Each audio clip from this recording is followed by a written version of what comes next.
জুমার দিনে বিশেষ 6টি আমল। 1. জুমার দিনে গোসল করা। জুমার দিনে গোসল করার অনেক ফজিলত রয়েছে। গোসল করে সবার আগে মসজিদে যাওয়া সওয়াবের। হযরত আউস বিন আউস সাকাফি রাদিয়াল্লাহু তাআলা আনহু থেকে বর্ণিত, রাসূলুল্লাহ সাল্লাল্লাহু আলাইহি ওয়াসাল্লাম বলেছেন, যে ব্যক্তি জুমার দিনে সুন্দর করে গোসল করল, দ্রুততর সময় মসজিদে এলো ও ইমামের কাছাকাছি বসে মনোযোগ সহকারে খুতবা শুনল, তার জন্য প্রতি কদমের বদলে 1 বছরের রোজা ও নামাজের সওয়াব থাকবে। আবু দাউদ হাদিস 345। 2. মসজিদে সবার আগে যাওয়া। শুক্রবারে জুমার নামাজের জন্য মসজিদে আগে প্রকাশ করার বিশেষ গুরুত্ব রয়েছে। রাসূলুল্লাহ সাল্লাল্লাহু আলাইহি ওয়াসাল্লাম বলেছেন, যে ব্যক্তি জুমার দিন গোসল করে প্রথমে মসজিদে গেল, সেজন্য একটি উট কোরবানি করল। যে এরপর মসজিদে গেল, সেজন্য একটি গরু কোরবানি করল। আর যে এরপর ঢুকলো, সেজন্য এক ছাগল কোরবানি করল। বুখারী হাদিস 841। জুমার দিন একটি সময় আছে যখন মানুষ আল্লাহর কাছে কোনো দোয়া করলে আল্লাহ তা কবুল করেন। হযরত জাবের রাদিয়াল্লাহু তাআলা আনহু থেকে বর্ণিত, রাসূলুল্লাহ সাল্লাল্লাহু আলাইহি ওয়াসাল্লাম বলেন, জুমার দিন কোনো মুসলিম আল্লাহর কাছে ভালো কিছু দোয়া করলে আল্লাহ তা দেন।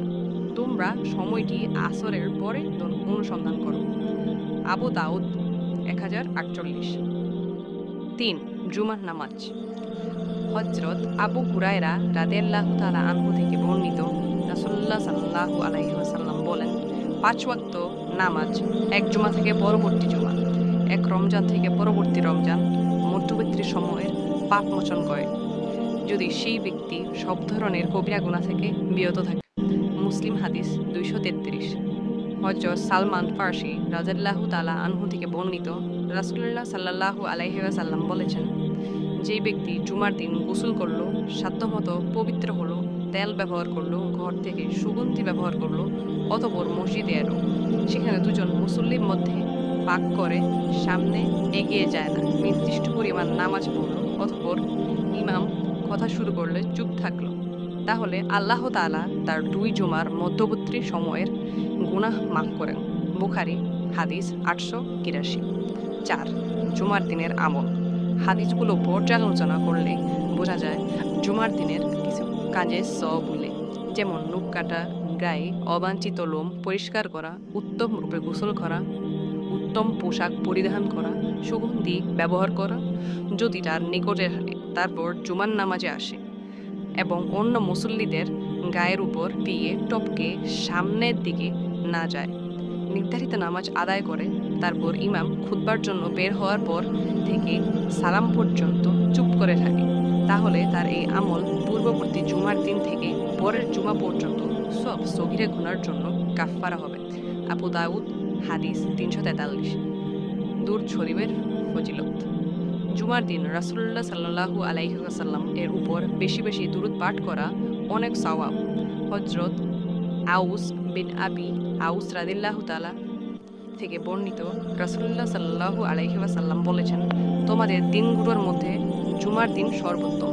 এই দিনে আদম আলাইহিস সালামকে সৃষ্টি করা হয়েছে, এই দিনে তিনি ইন্তেকাল করেছেন, এই দিনে সিংহায় ফু দেওয়া হবে এবং এই দিনে সবাইকে বেহুশ করা হবে। অতএব এই দিনে আমার উপর বেশি পরিমাণ দুরূদ পড়ো। 6. সূরা কাহফের ফজিলত। জুমার অন্যতম আমল সূরা কাহফ পাঠ করা। হযরত আবু সাঈদ খুদরী রাদিয়াল্লাহু তাআলা আনহু থেকে বর্ণিত, রাসূলুল্লাহ সাল্লাল্লাহু আলাইহি ওয়াসাল্লাম বলেছেন, যে ব্যক্তি জুমার দিন সূরা কাহফ পড়বে, তার 2 জুমার মধ্যবর্তী সময় তার জন্য আলোকিত হয়ে থাকবে।